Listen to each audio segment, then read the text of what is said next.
My best friend and I used to go roller skating on the weekends. We look forward to it.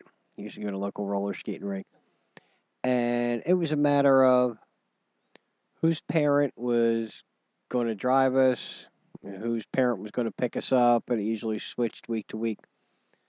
Um, he would usually call me. We usually went skating at 7. He would call me around 6. So when the phone rang at 6, we didn't have caller ID then, but I knew who it was. When I'd pick up the phone, I'd say, "Yeah."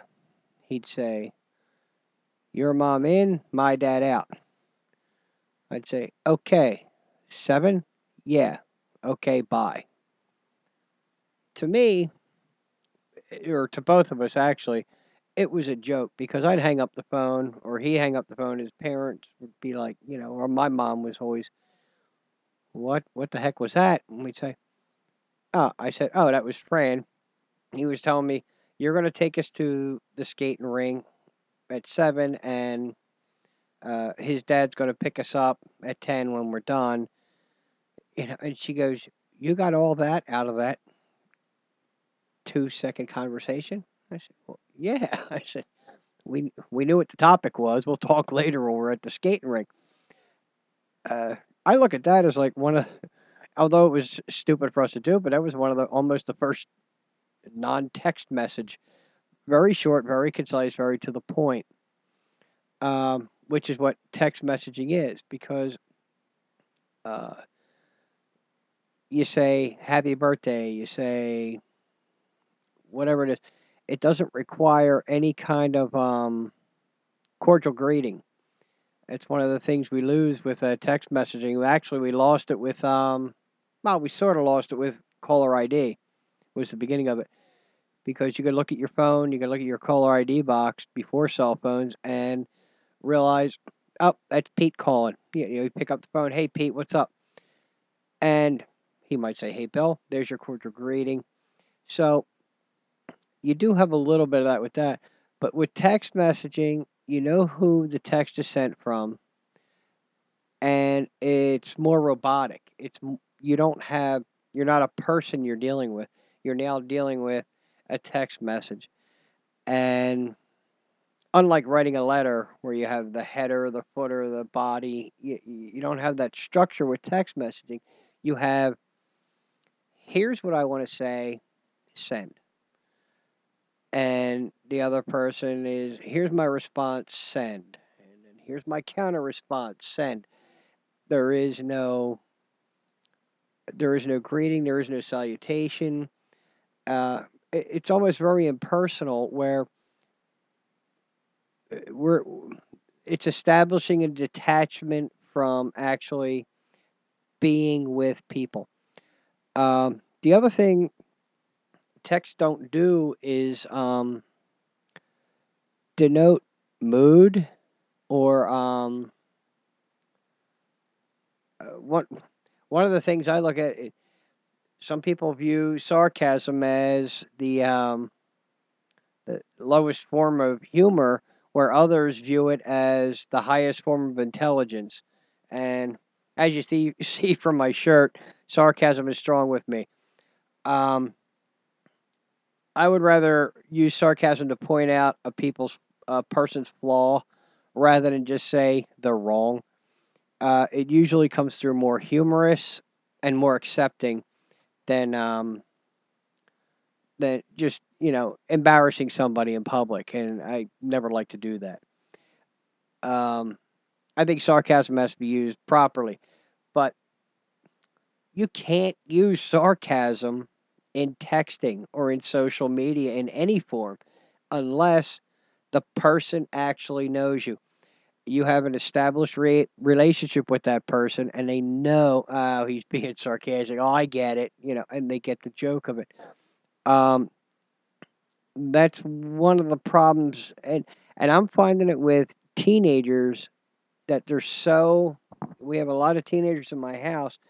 They're so involved in their phones and involved in the technology with Facebook and Twitter and Snapchat and everything that they want that instant seeing or getting information from their friends and everything.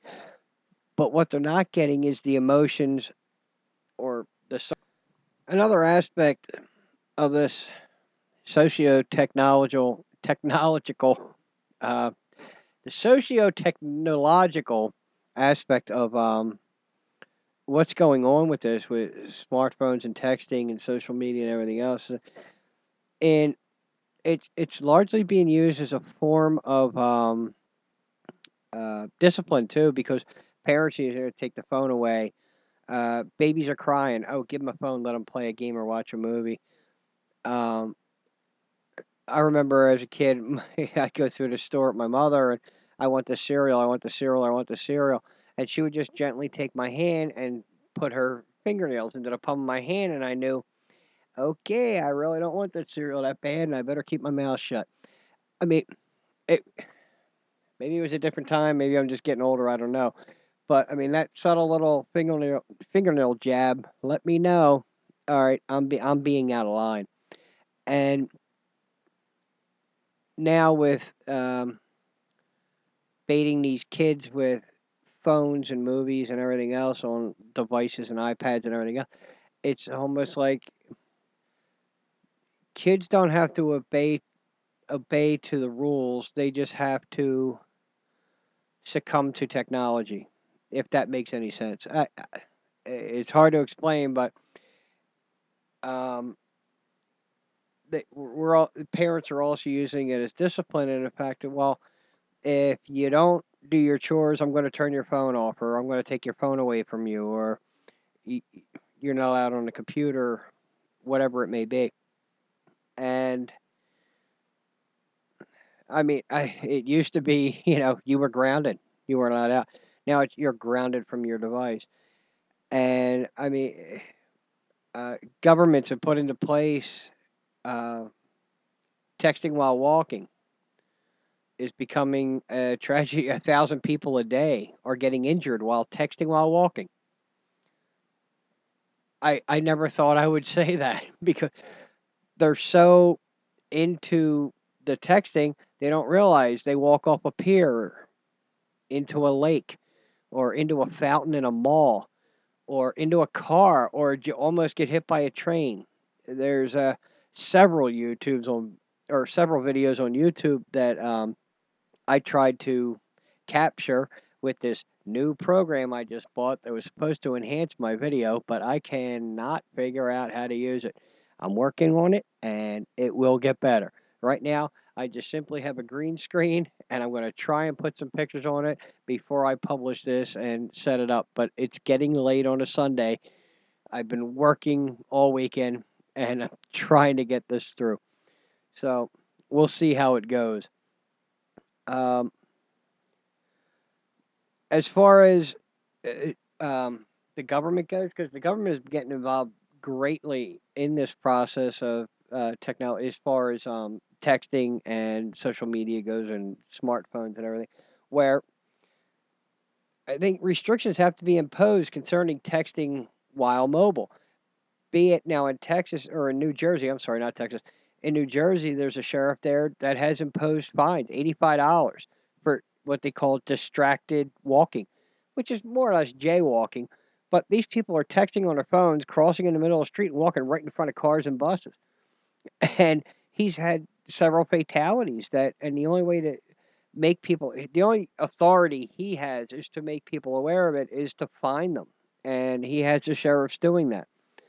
Um, I mean, educators educators need to be a little less restrictive in order to facilitate a proper understanding of the integration of technology and language. In order for Yeah, it's okay to text. It's great to, hey, I'm having a barbecue, come on over. That's a great text. But when you're having whole conversations in text speak and imagery, we're losing the ability to communicate formally. I mean, I was taught there's different levels of communication. There's a common conversation, which pretty much is what I'm having right now. But then there's also a formal form of communication, which I would have if I was in a meeting with my boss, my CEO, or something, and I sure wouldn't be wearing this. Um, there's also a conversation I'd be having in a hot tub, which is much different than what this is. I mean, um, we're losing that sense of priority as far as the importance of communication and the importance of the situation of communication because technology has taken that away from us. Sarcasm or whatever from those feelings. I know that the uh, several different police departments and schools and educators have developed a way to simulate if you were drunk and driving, and like sort of like a video game where you're driving a car, but the response time on the wheels and the controls is altered by a couple seconds or whatever, and you see the outcome of that. I would like to see that kind of technology done in um, in the form of texting.